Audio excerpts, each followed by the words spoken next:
Alors avant de tomber la roue, il faut tout d'abord tomber l'écrou qui tient le cardan pour permettre d'avoir du jus ensuite pour mettre plus facilement en place le pivot. Donc je prends une douille de 30, un tube pour allonger ma clé.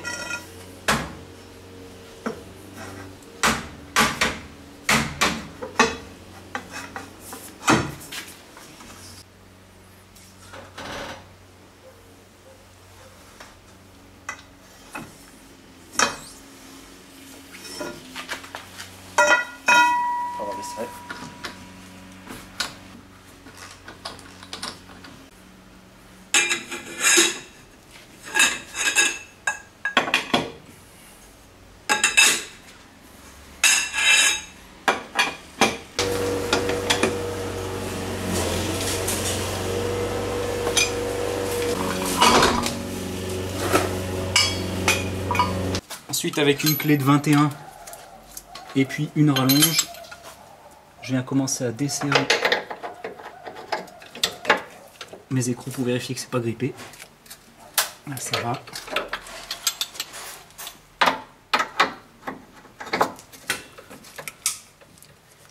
Et là aussi c'est bon. Ensuite, je vais venir tomber la rotule qui se trouve en dessous du disque. Avec une clé de 16 et une clé de 17, j'ai enlevé la vis qui tient la rotule.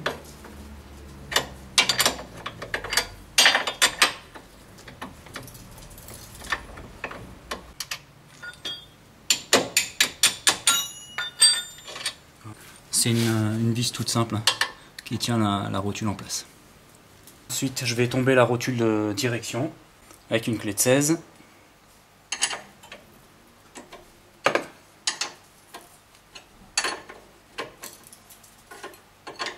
Pour faciliter sa sortie, on peut taper sur les bords.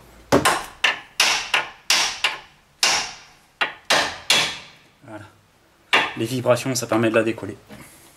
Pour retomber la rotule du bas, j'ai fixé une chaîne autour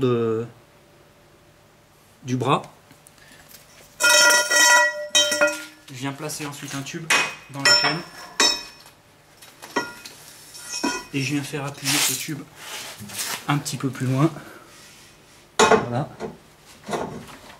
Et là, en appuyant,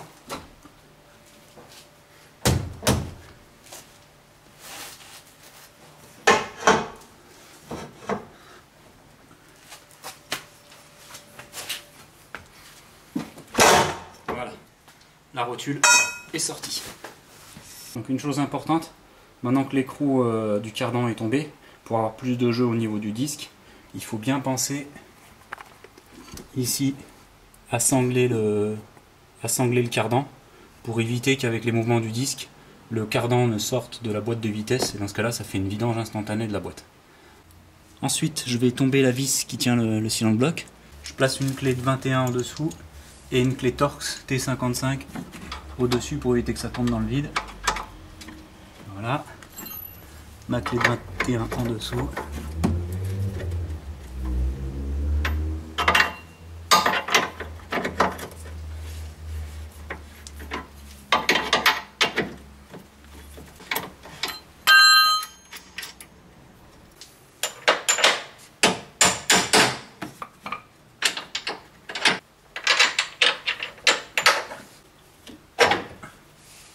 Ça doit venir. Putain, là c'est serré. Hein. Celui-là, il va me faire chier.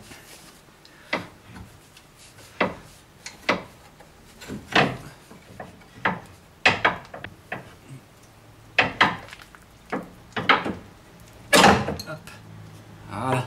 Voilà, au contrôle technique, la voiture elle n'est pas passée à cause des cylindres blocs, du cylindre bloc déchiré. Ensuite, il faut enlever la protection de la rotule et récupérer l'ancienne plaque de protection et la placer sur la nouvelle dans le même sens. Pour remettre le bras en place, avant je vais mettre de la graisse au niveau des rotules. Ça permettra de les faire glisser plus facilement au niveau du châssis. Je prends de la graisse au lithium. Ça abîme pas les cylindres blocs. Ensuite je viens replacer le bras de direction. Donc je pense que ça va être plus compliqué.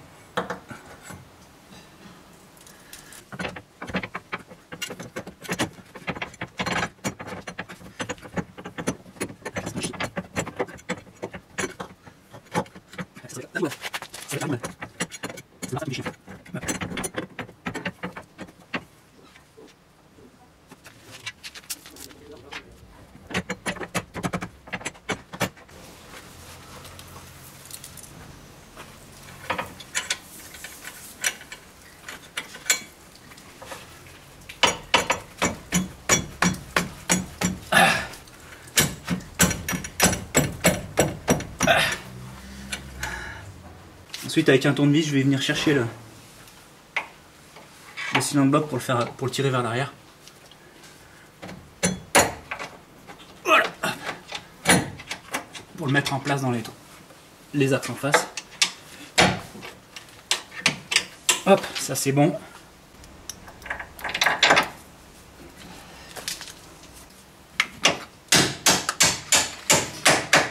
Voilà. Je vais venir fixer maintenant la rotule qui se trouve sous le disque. Et après je terminerai de boulonner les deux vis des cylindres blocs.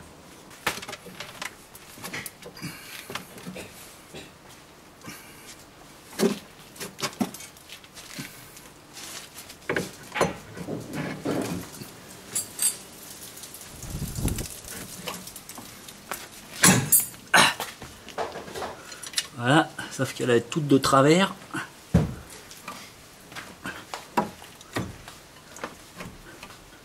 Ouais, bien. Donc là, avec un marteau, normalement, je devrais arriver à la refaire remonter.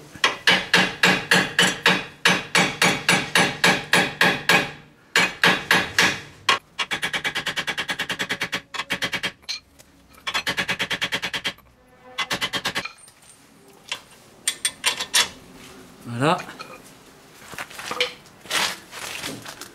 Bon bah c'est bon, j'aurais pas besoin de toi. Hein. Ouais. C'est franchement plus facile que ce que je pensais. Hein. Je viens resserrer le tout. Voilà. Et bien je vais venir serrer les vis au niveau des cylindres blocs.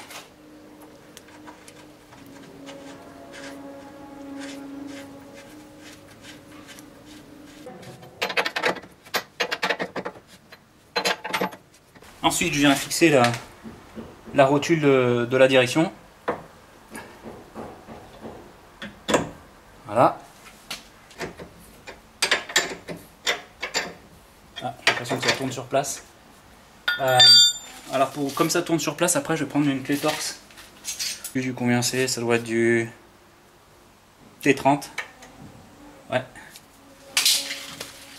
Donc, je mets ma clé. La clé Torx dedans. Pour éviter qu'elle tourne sur elle-même. Ensuite, je viens dégraisser le disque avec de l'acétone.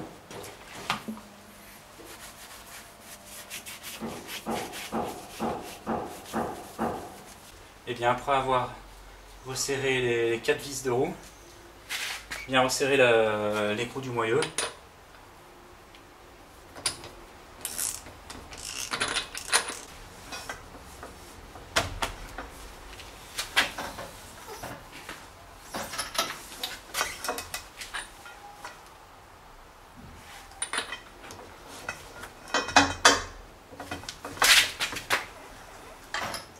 Voilà. Donc ensuite, on n'oublie pas de poinçonner. Et bien finalement, c'est beaucoup plus simple que prévu. Il n'y a pas besoin d'être deux pour changer le triangle de suspension. Tout seul, on y arrive facilement. Il y en a pour 1 heure, 1 heure et demie de boulot. C'est relativement simple.